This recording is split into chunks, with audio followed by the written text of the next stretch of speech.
Welcome to another episode of Pixelvalve. In today's episode, I'm going to be updating you on the progress of these lens adapters.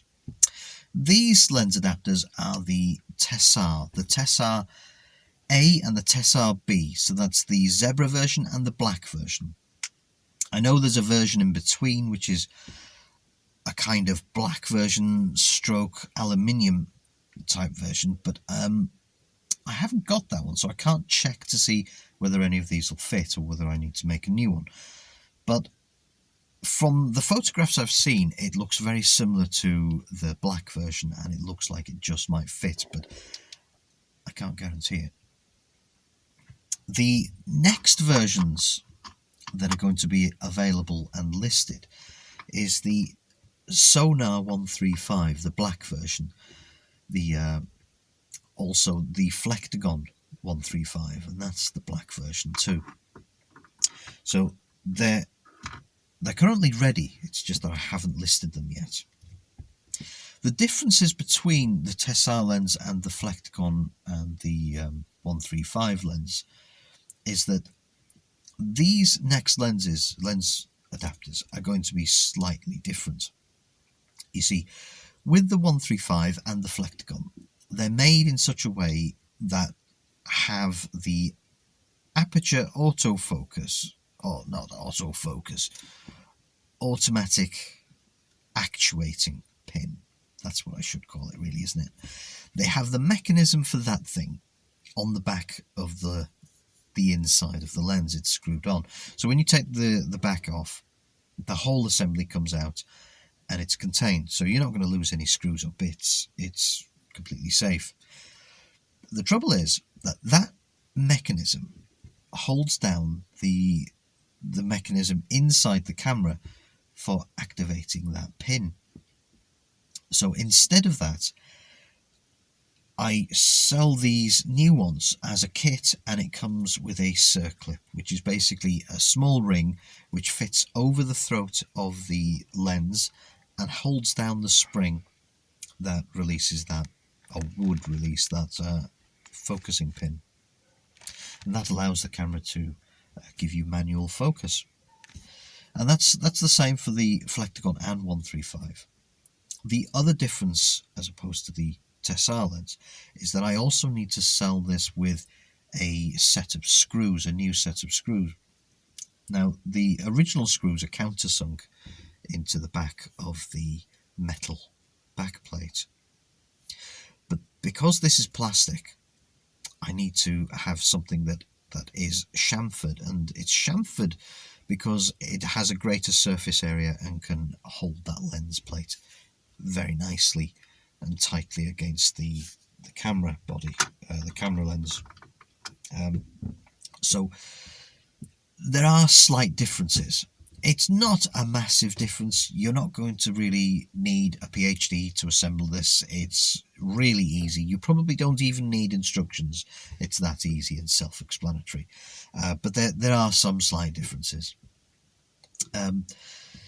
The other thing I've done is I've released the rings, the infinity rings for the 135. You see, I've had the 135 Sonar lens for quite a long time, and when I first got this lens, I thought it might be really easy to adapt to Nikon in the same way that I did to the Helios, if you remember back to that video.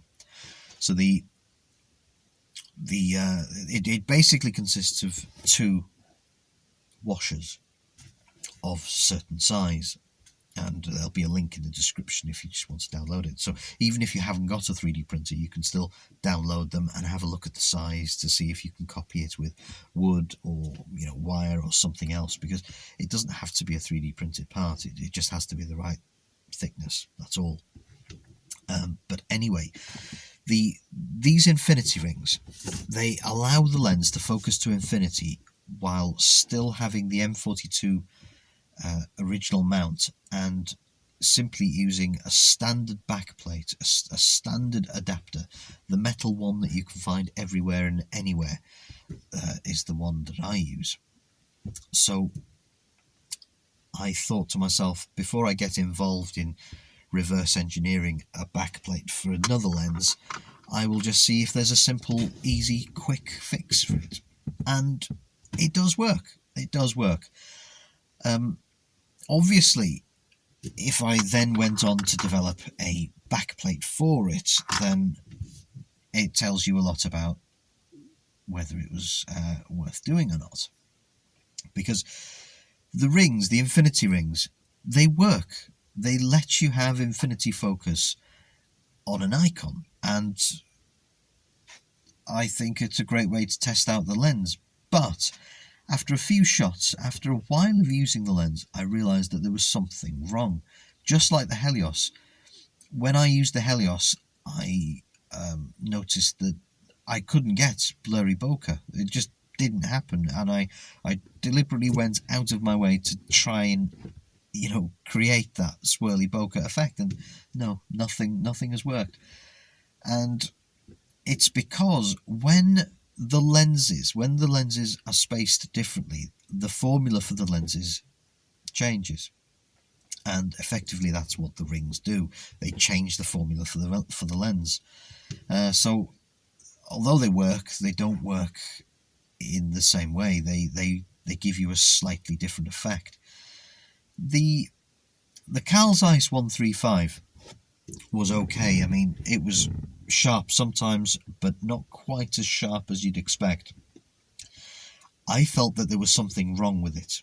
I felt that after a few shots, I noticed that things were very soft, but they weren't always soft. It was really hard to explain, actually. It felt hazy, but of course it wasn't, and I couldn't understand why that was, because I don't know if it has anything to do with the light blooming or, you know, something else, but it really did change the quality of the lens. I mean, it's great for testing. You can download them and see for yourself, just in case my particular lens is quirky, but they're there available for you to download anyway, and I'll get into that in more detail in a different video, I think, because I think I would like to make a comparison video between these and the infinity rings, so you can see the difference for yourself. I also have one of them glass element lens adapters, so I'll probably make a video about that as well at some point, where I compare the homemade lenses. Well, they're not really homemade, are they? I suppose they're home manufactured, but I'll compare them to the Chinese lens adapters and see how far we get. The whole process of designing and making these lens adapters hasn't been straightforward, though, and that's to be expected. It's never straightforward with design development, because although some parts of the development are predictable, there are other stages and parts which can't be predicted. Like, for example, the electronic file, the file that I make on the computer, is fairly straightforward. You know, I copy the geometry off the original part and convert it to a digital file, and that digital file is fairly perfect. You know, it's very, very dimensionally accurate. It's very tight. The tolerances are good. But as soon as you produce it, as soon as you go to print these things, that's when you see a difference. Now, each printer is slightly different, and the printers that I'm using, they're more like consumer level printers, which are geared for toys and figurines and things like that. So they're not really engineering machines. They can be with a few tweaks and a bit more work, which obviously I've done to mine. They're heavily modified. But to start off with,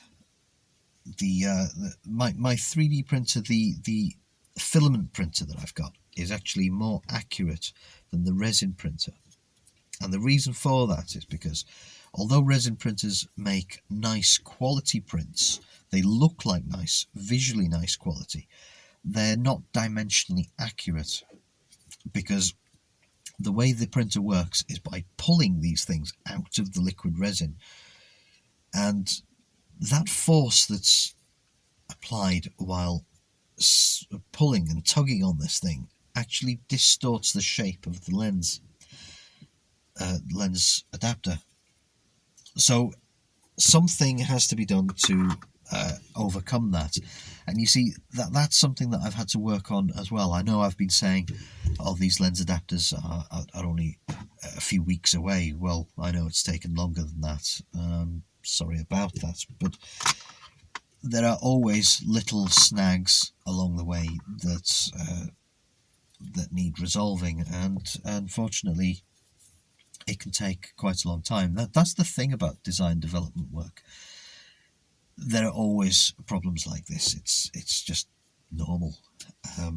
It doesn't matter what you're designing or what you're developing. There's a lot of to and fro where you've got to try the parts, see if it fits, go back, readjust it.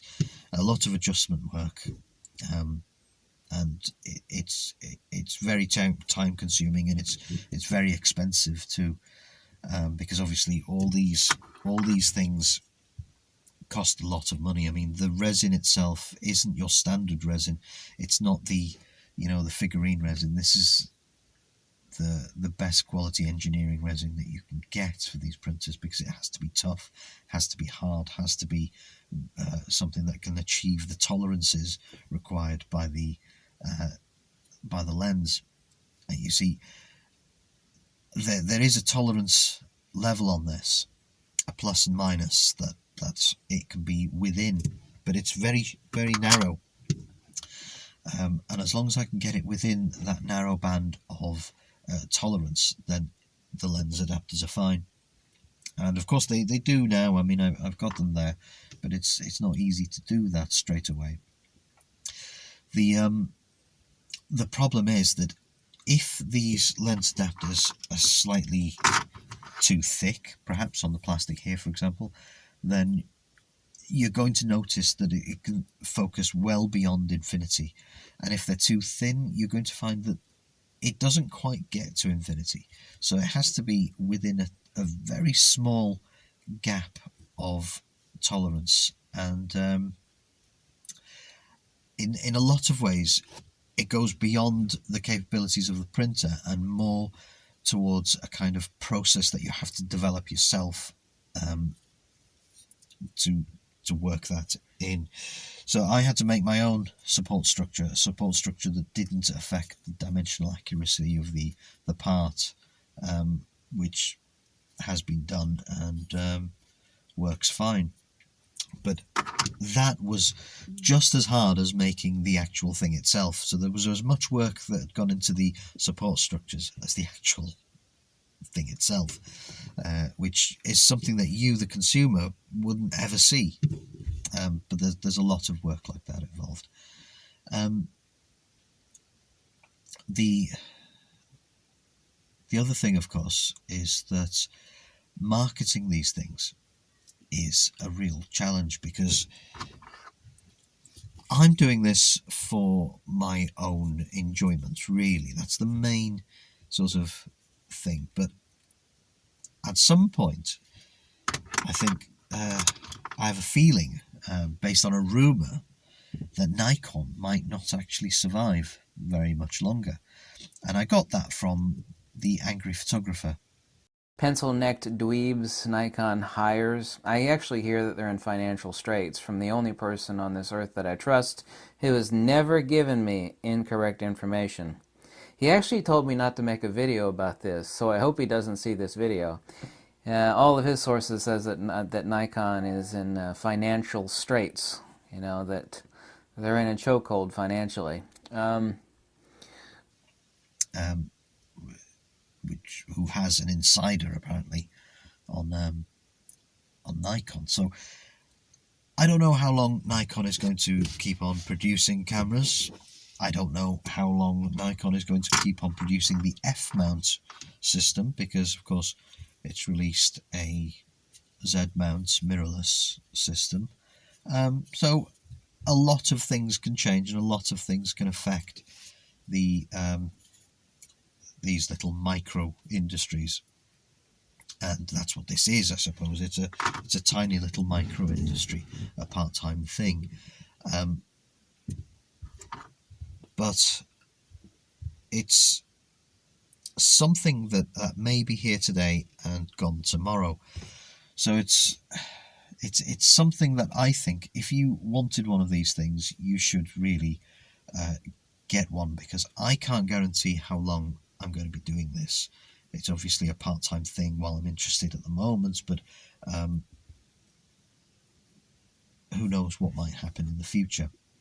So buy them now. Hurry up and buy them. Buy them quick, because, you know, it's going to be one of them rare things that isn't going to be available in the future, most probably, because it's such a small scale thing. And I'm not saying that because I'm trying to encourage you to buy these things. I'm not.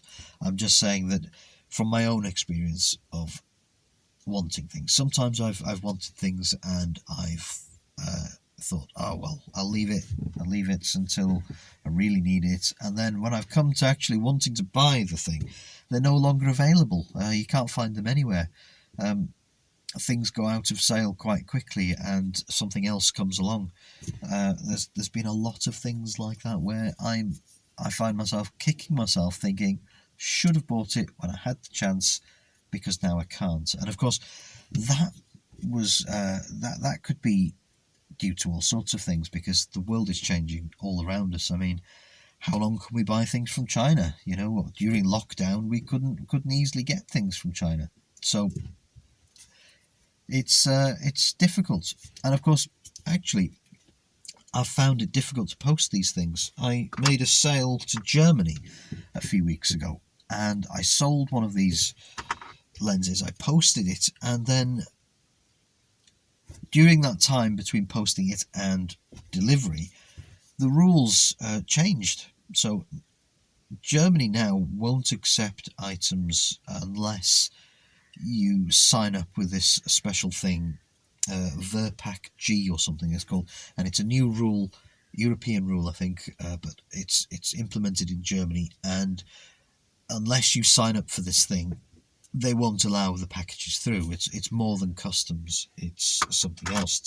They're basically saying that it's something like, to protect the environment, all this extra packaging waste that we have through the post is too much, and you need to pay us to help us dispose of this stuff. So you sign up on a website, and I think you subscribe to an annual fee or something like that. But it's quite difficult because it needs a lot of information, and a lot of people have been talking about it lately. So my packet came straight back to me. It returned right back, because even though I was well within that time limit, before the actual date, I don't know why it returned, but it must have just been delayed for some reason, and then crossed over onto that date where the rule applied. So there we go. I wasn't able to sell to Germany, and Germans from now on won't be able to get any of these, which is really, really awful. And that's